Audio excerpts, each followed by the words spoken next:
kegiatan. Kami membantu menanam dan merawat tanaman berdasarkan pengalaman yang kami lalui. Lalu yang kedua, yang ketiga, ekstrakurikuler untuk mengembangkan minat dan bakat. Selain akademik, kita juga mengikuti kegiatan akademik pada ekstrakurikuler. Lalu yang keempat, prestasi akademik maupun non akademik. Dari ekstrakurikuler tersebut kita juga memperoleh prestasi baik akademik maupun non akademik. Jadi klub sekolah itu sangat mendukung belajar, lalu perkembangan peserta didiknya, lalu prestasi dan membentuk disiplin, tanggung jawab serta kepedulian. Lalu LK yang kedua yaitu analisis kasus kehilangan uang SPP. Pelajaran yang dapat dipetik yang pertama yaitu empati, kepedulian dan kebijaksanaan. Lalu ada menghargai martabat murid. Walaupun murid tersebut salah, tapi kita tetap menjaga harga dirinya supaya tidak jatuh. Lalu memberi kesempatan untuk memperbaiki diri. Nah, walaupun kita menghargai dan bisa mentolerir kesalahannya, tapi kita juga memberikan kesempatan kepada murid tersebut untuk memperbaiki dirinya. Lalu mengendalikan emosi dan bertindak bijaksana. Mungkin kalau kita menghadapi langsung secara asli mungkin akan emosi. Nah di sini kita belajar bagaimana mengendalikan emosi tersebut dan menghadapi masalah-masalah yang muncul pada peserta didik. Lalu keputusan guru berdampak pada masa depan murid. Nah keputusan ini menjadi dampaknya bagi siswa tersebut di kedepannya.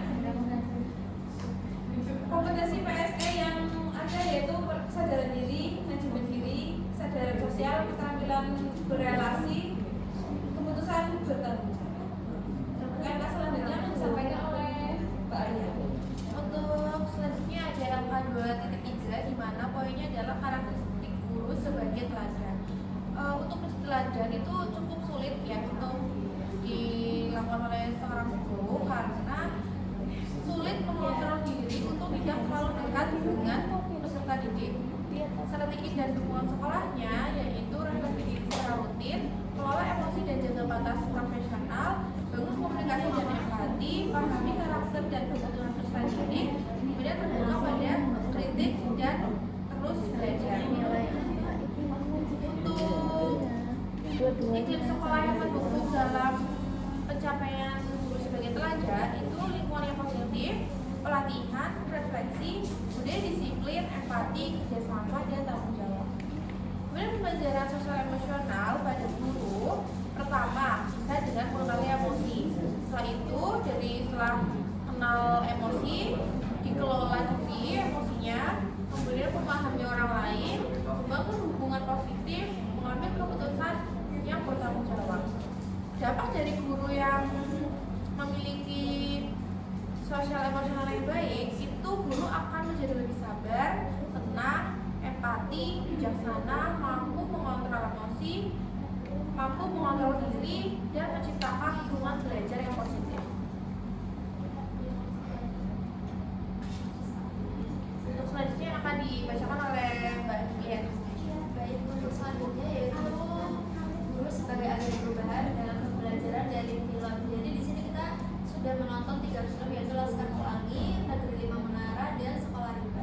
Untuk film dari Laskar Pelangi ini kita mengambil pembelajaran bahwa keterbatasan bukan alasan untuk berhenti belajar dan bermimpi. Jadi di sini peran guru yaitu sebagai memberi motivasi, percaya dan menghargai potensi pada diri muridnya sendiri.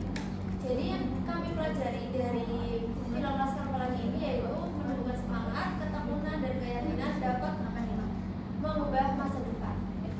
Film yang kedua yaitu dari Negeri 5 Menara. Di sini kita mengambil pembelajaran bahwa persahabatan, disiplin, kerja keras dan keyakinan dalam meraih cita-cita. Di sini kita sebagai guru berperan sebagai motivator dan pembentukan karakter. Yang dapat kita petik dari film Negeri 5 Menara ini yaitu murid belajar, percaya diri, bekerjasama dan mengambil keputusan. Untuk film yang ketiga yang terakhir adalah Sekolah Rimba. Di sini kita mengambil bahwa guru memahami kondisi, karakter, kebutuhan dan lingkungan dari muridnya tersebut. Dan pembelajaran ini dapat disesuaikan juga dengan kehidupan murid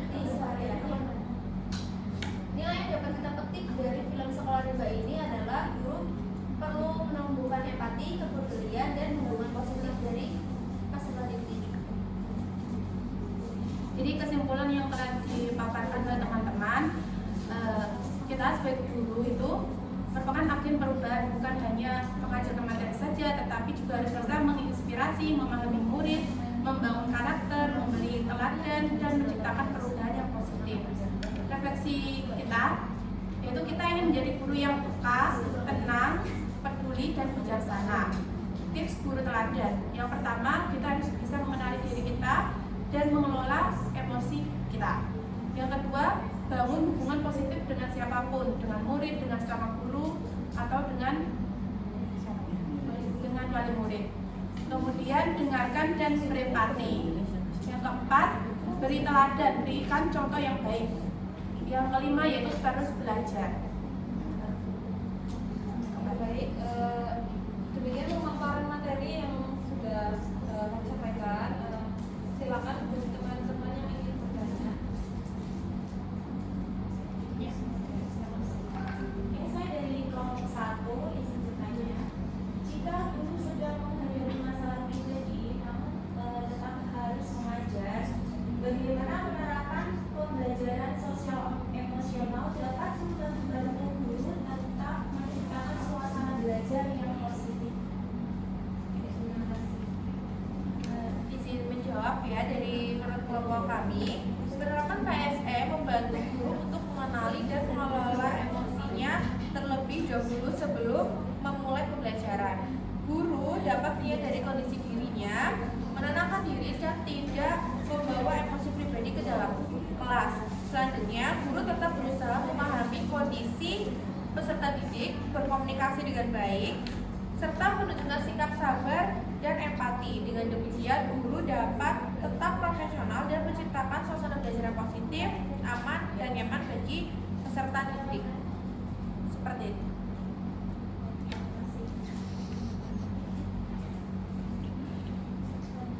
Demikian presentasi yang dapat kami sampaikan. Kurang lebihnya mohon maaf. Wabillahi taufiq